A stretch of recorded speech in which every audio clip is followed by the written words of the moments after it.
comment allez-vous?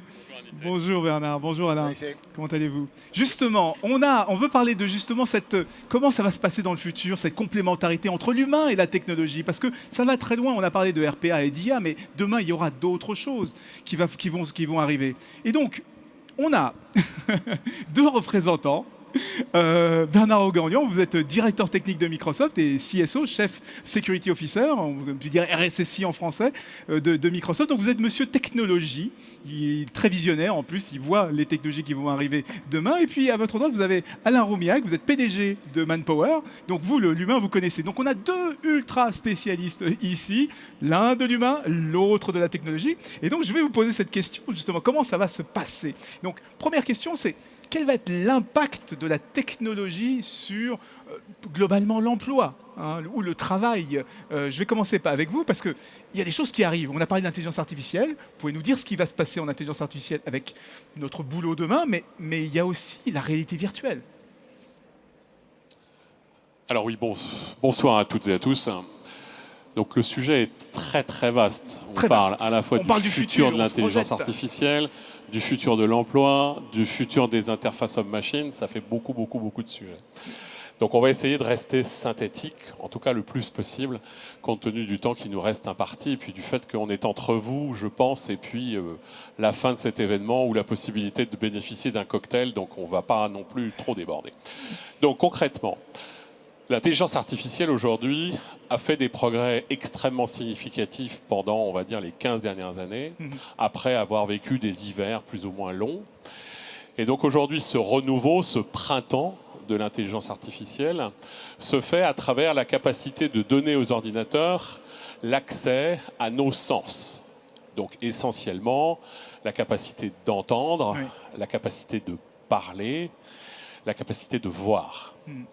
Donc, il y a évidemment un certain nombre de nos sens que l'ordinateur n'est pas aujourd'hui complètement encore capable de toucher, si j'ose dire. Et donc ça fait partie des sujets sur lesquels on travaille. Parce que qui dit essayer de se projeter dans un monde dans lequel l'humain et la machine travaillent mieux ensemble, sont capables de s'augmenter l'un l'autre, dit aussi que la machine est capable à la fois de mieux se mettre à notre place. Donc on parle de temps en temps d'une capacité qui aujourd'hui reste une capacité purement humaine, qui est l'empathie. Vous pensez que ça arrive, ça? Vous travaillez là-dessus? Pour être très honnête, c'est un sujet sur lequel beaucoup de gens travaillent, mais dire qu'on y est, juste non. C'est comme l'intelligence artificielle forte, c'est des choses... ça reste aujourd'hui du domaine fantasmatique, on va dire. Par contre, l'idée que petit à petit, on soit de plus en plus environné d'intelligence, donc ce que l'ancien chief scientist du Xerox PARC appelait l'intelligence ambiante, c'est quelque chose qui est en train petit à petit de se rapprocher de nous. Mais à travers l'utilisation de nouveaux moyens d'interaction entre l'homme et la machine. Et donc c'est là qu'effectivement la réalité augmentée peut commencer à faire son apparition, et avec la capacité finalement de simplifier le travail répétitif qui doit être réalisé par exemple dans une usine, à travers la capacité de projeter le modèle virtuel d'un avion sur le modèle physique de l'avion qu'on est en train de monter. D'accord, c'est comme si j'avais un calque dans la vraie vie et je travaille sur le calque. C'est exactement ça, donc cette idée finalement d'augmenter le monde physique à travers des informations qui nous viennent du monde numérique. Et donc effectivement, cette capacité d'interagir avec à la fois des objets, mais aussi avec des avatars, donc cette capacité finalement de rendre le dialogue entre l'humain et l'humain à distance augmenté à travers la capacité de créer des hologrammes des humains que nous sommes, ça fait partie aussi des choses qui sont là pour améliorer cette capacité d'interagir entre l'homme et la machine. Et comme on disait tout à l'heure, c'est que ça limite, j'imagine, les erreurs, ça permet de faire des choses beaucoup plus rapides, productives, etc. C'est tout l'intérêt. Donc ça, c'est le genre de technologies qui, par exemple, sont utilisées aujourd'hui chez Airbus pour construire à l'intérieur des avions, l'ensemble des circuits électriques qui sont extraordinairement complexes et sur lesquels il y a la nécessité effectivement de ne pas se tromper et être bien sûr que l'ensemble des câbles sont situés au bon endroit à l'intérieur de l'avion. Donc ce genre de processus, ce sont des processus qui mettent en œuvre l'intelligence artificielle, puisque dans la réalité augmentée, il y a de l'intelligence artificielle, cette capacité finalement de reconnaître de manière automatique le monde dans lequel on est. Et donc ça, on voit à travers ne serait-ce que cet exemple que ça change la réalité du travail. Parce qu'au lieu de faire des tâches répétitives sur lesquelles finalement, sur le plan cognitif, on a appris à faire une tâche avec un certain nombre de tâches qu'on accomplit les unes derrière les autres, là on va être capable plutôt de se dire il y a un certain nombre de briques qui ont déjà été construites dans l'avion, je vais au moins vérifier que l'ensemble des briques qui y sont déjà correspondent bien au plan tel qu'il était au départ prévu par les ingénieurs. Cette fameuse intégration, on évite les silos parce qu'on a cette projection d'informations toutes mélangées ensemble, c'est un peu ça. Tout à fait. Et donc pour pointer juste, et ça va permettre de donner la main immédiatement à Alain, évidemment, ce que ça veut dire sur les emplois de demain, c'est que les emplois de demain ne ressembleront pas du tout aux emplois d'aujourd'hui, de manière à peu près certaine. Donc un des grands enjeux, et qui sont parmi les enjeux importants auxquels il est nécessaire de réfléchir, c'est la capacité finalement d'adaptation de nos entreprises à un rythme de changement qui est extrêmement rapide et qui fait qu'il y a une obsolescence des compétences qui est de plus en plus rapide. Et donc, je pense que c'est une excellente la super transition de la technologie à l'humain. Pardonnez-moi, Anissa, je fais votre boulot en fait. Donc... Non, mais c'est très bien. Moi, je suis beaucoup plus tranquille. Vous êtes mon RPA à moi. Ah d'accord. Vous automatisez mes processus et donc moi, je peux être en vacances. Alors, Omiak.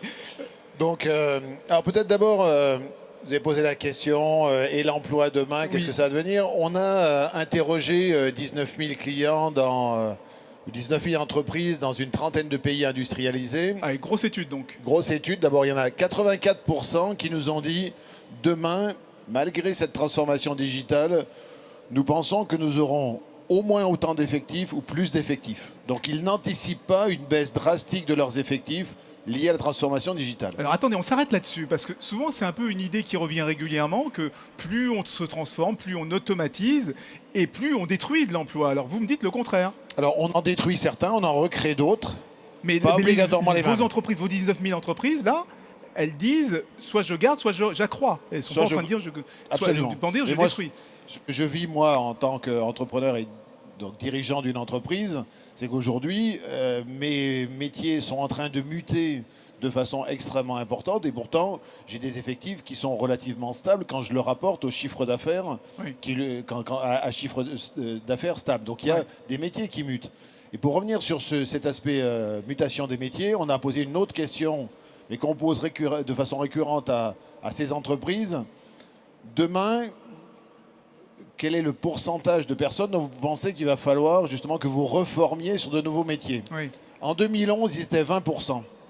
Cette année, ils étaient 80%. Ils pensaient que 80% des équipes vont devoir reformer.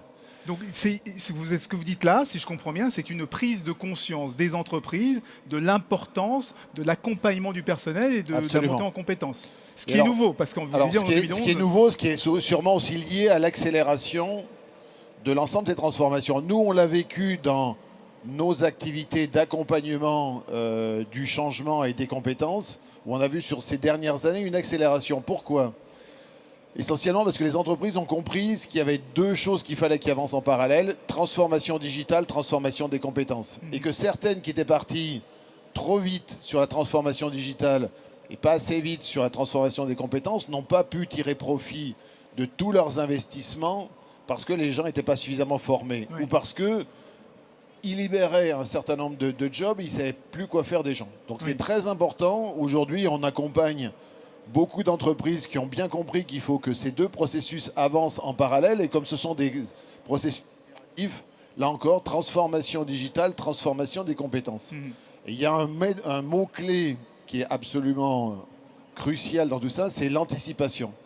Vous ne changez pas les compétences d'un claquement de doigts, donc il faut que vous anticipiez à 2 ans, 3 ans, 5 ans, quelles sont les compétences dont je vais avoir besoin, quel est le delta par rapport à ce que j'ai aujourd'hui et comment est-ce que je vais des compétences que où je suis aujourd'hui à celles dont j'aurai besoin dans quelques années.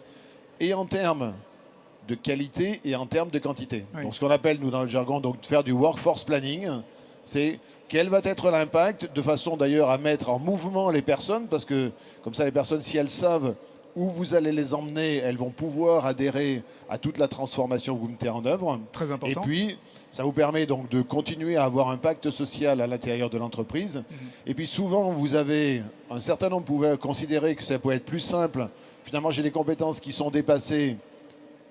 Je me défais de ces personnes et j'en embauche d'autres. Mais sur un marché de l'emploi qui devient de plus en plus difficile, et il est de plus en plus difficile d'embaucher, dans de nombreux cas, il vaut mieux reformer les gens, même si parfois c'est extrêmement compliqué, parce que de toute façon, c'est mieux socialement, c'est souvent mieux économiquement, et en plus, vous ne trouveriez pas les compétences sur le marché dont vous avez besoin. D'où l'intérêt d'anticiper. Bernard ? Oui, je voudrais juste rebondir sur ce que vient de dire Alain à l'instant. Il ne faut pas penser un seul instant que ce genre de problème ne concerne que des sociétés traditionnelles.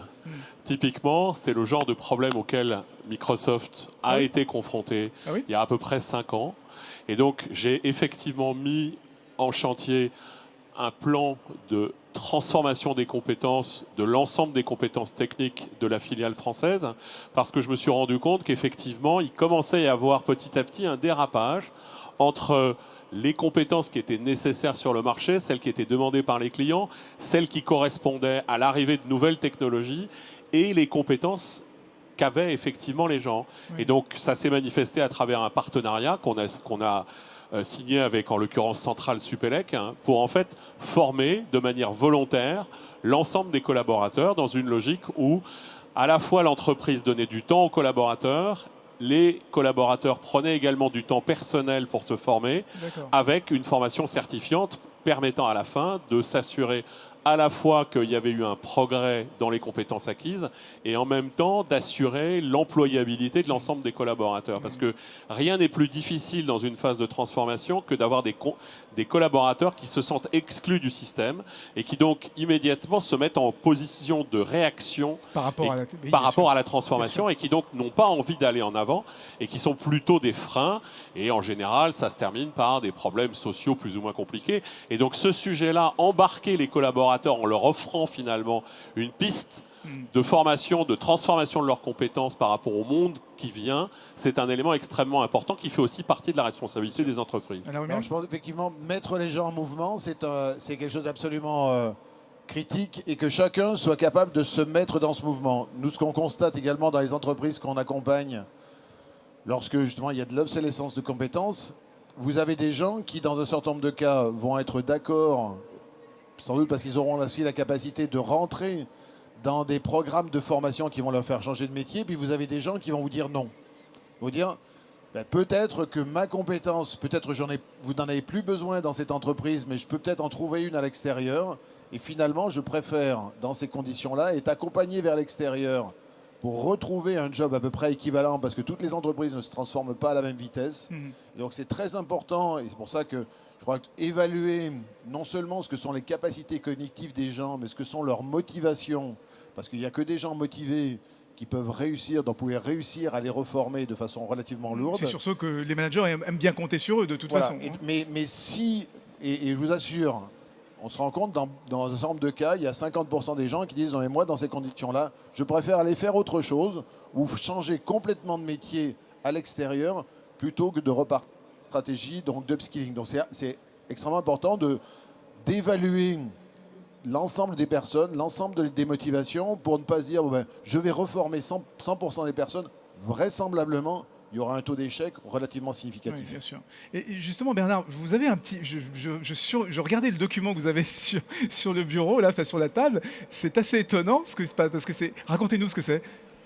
En l'occurrence, en ce qui concerne l'intelligence artificielle, on se dit souvent qu'elle est la manifestation de toute une série de fantasmes qui font que nos concitoyens ont peur de l'intelligence artificielle.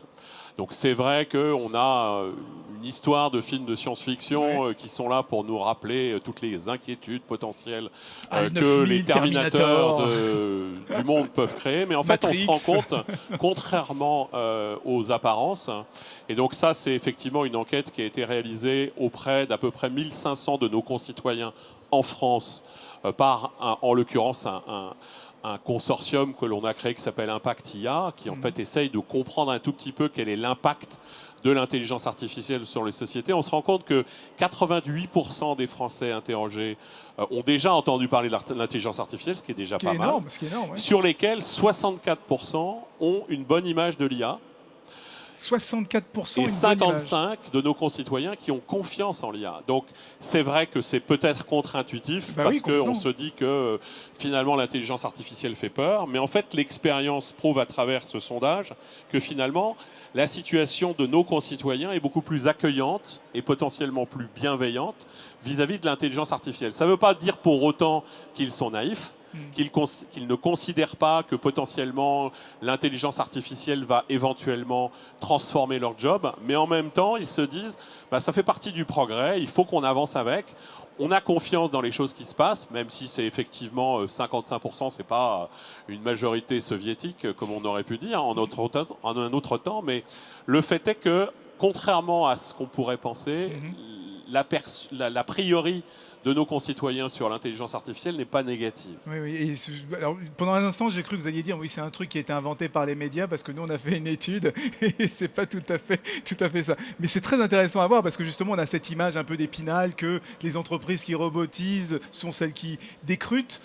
C'est pas le cas. On a l'impression que les gens ont peur de l'intelligence artificielle. C'est pas le cas. Et on a montré justement avec les exemples qu'on a vus toute la journée que, en général, quand on commence à mettre du RPA, les gens sont plutôt demandeurs. Et moi, ce que je retiens dans ce que vous avez expliqué tous les deux, c'est que le travail se transforme, mais c'est pas la première fois qu'il se transforme. Il s'est déjà transformé de nombreuses fois, et qu'il faut avancer en parallèle cette fameuse évolution, investir autant dans l'innovation technologique que dans la formation et la montée en compétences des salariés. Absolument, et peut-être pour revenir sur ce sujet de la montée en compétences, on l'a évoqué, on a dit on va remplacer un certain nombre de tâches répétitives par des tâches globalement qui vont être à plus forte valeur ajoutée, si je fais simple. Oui. C'est pas un exercice simple, parce que vous avez des gens qui ont été pendant des dizaines d'années habitués à faire des tâches répétitives. On peut parfois vouloir leur bien contre leur gré, mais il faut faire toujours très attention, parce qu'il y en a, ça leur va bien, parce qu'ils ont bien la notion de ce que peuvent être leurs limites, et simplement dire on va supprimer des jobs qui finalement ne sont pas des jobs très intéressants. Il faut qu'on fasse aussi attention à ce qu'on ne laisse pas des gens sur le bord du chemin. Et tout le challenge, ça va être demain d'avoir une population, et en particulier une population active, qui va être de plus en plus qualifiée. C'est comment est-ce qu'on fait en sorte que justement on adresse chacun pour que chacun puisse avoir sa chance pour pouvoir aller vers ces jobs à plus forte valeur, développer vos systèmes, bien savoir les utiliser. Je crois que c'est les enjeux de nos sociétés en tant qu'entreprise et c'est les enjeux de la société. Sinon, on risque d'avoir des problèmes et d'avoir des sociétés un peu en deux. Donc de l'intérêt, de l'importance de repartir de l'utilisateur, du métier, du collaborateur pour bâtir les différentes solutions techniques. On vous remercie énormément, Alain Roumillac et Bernard Ourganlian, pour ces réponses. Monsieur Humain et Monsieur Technologique.